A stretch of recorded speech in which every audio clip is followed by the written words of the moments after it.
Hey guys and girls, thank you for tuning in. I'm Marwan from Maro Media, teaching you how to become the best UX UI designer you can be. And today I want to address a topic which is commonly known, especially in the UX UI design field, and this is a mantra that everybody is saying over and over, is form follows function. I have to admit, I was an advocate of that mantra, and I quite a long time was praying this too, and I always said form follows function, until recently I saw myself asking certain questions, and then a certain event happened and it totally actually blew my mind and switched my mindset from that. I have a good friend of mine. He always tried to convince me into his phone, which has more functions, can weigh more things than my phone, has a better camera, but I still kind of don't want to buy into his phone because I like my iPhone more.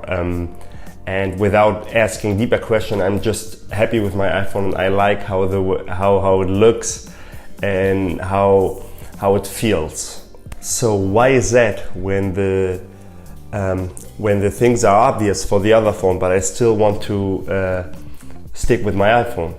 When I recently visited the Forward Festival, a design festival which is in Europe, and one of the parts of the festival was, one of the stops of the festival was in Hamburg, and it was quite nice and I loved it there. I got to know some designers, and the last two talks, especially the last one, was really blew my mind by the designer you might also know, Stefan Sagmeister. And he talked about why he thinks form follows function is actually bullshit.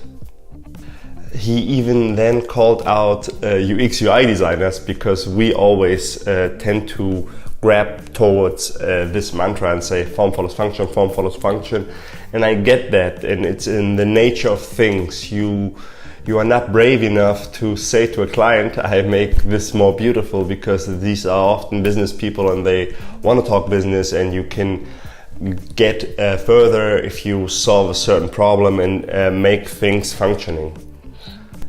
Let's dive a bit deeper into that business part. How would you feel if you're a freelancer working from home and having a conference call, a Skype call, telco, a meeting with a few decision makers, important business people for your business also, and you are in pajamas in that call? Even if they don't see you, even if it's just voice, how would you feel compared to also if you're also working from home, but you are dressed up, you're freshly showered, you are really in all dressed up in business clothes? Compare these two scenarios with each other. I recently moved into a new apartment, and it's quite a nice building. I love the apartment, I love the building. It's much nicer than the older one. It's brand new actually, and I seem to see some interesting things. I try to keep the place even more clean. Even if I'm at the main entrance and I see trash on the floor lying around, I just pick it up and take it to the trash, because I don't want this beautiful place. I want this beautiful place to stay beautiful, and it goes even further. I even dress differently. I keep my home even cleaner, and I have even more ambitious goals, and I start to drive towards more ambitious goals business-wise, and I tend to think differently just because my environment changed to a more beautiful and more nice environment, in my opinion.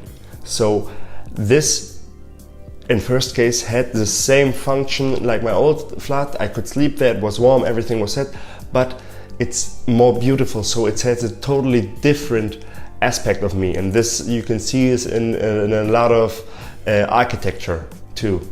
And this has the simple reason humans are drawn to aesthetic things, to aesthetically pleasing things. It's evolutionary. And Stefan Sagmeister, in his talk, he said, why would people 10,000 years ago just build huge monuments? Because it had no certain reason or no certain goal, no certain function. it was just beautifully and it was just aesthetically appealing. And this is the point where I'm hitting at, and you can even prove it mathematically if you read up something about the golden ratio, the Fibonacci. Its beauty is not in the eye of the beholder, as Stefan said. It's actually quite mathematically, and you can really quite break it down on what things are aesthetically pleasing and what not. And it's all about symmetrics and how things are arranged. So why are a lot of UX or UI designers are throwing these things, are ignoring these things and just serving the client in terms of a thing has to function? So would our job as UX UI designers not rather be building aesthetically pleasing things which function instead of just things that function? And another nice comparison was, why do people behave much better on Instagram than on Twitter or on Facebook? Because Twitter and Facebook look like shit and Instagram is nice. And this really got me thinking, and I was like, oh yeah, maybe that's why I still want to keep my iPhone, although it's more expensive and has maybe less functions than the phone of my friend, because it's aesthetically pleasing, because it's beautiful. It's even beautiful when it lies around on my table.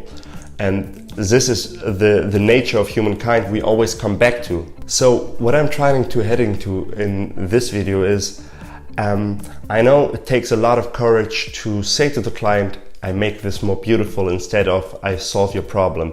I don't say don't solve problems. If you are a good designer, you solve a problem, but you also do it with beauty and aesthetically pleasing things.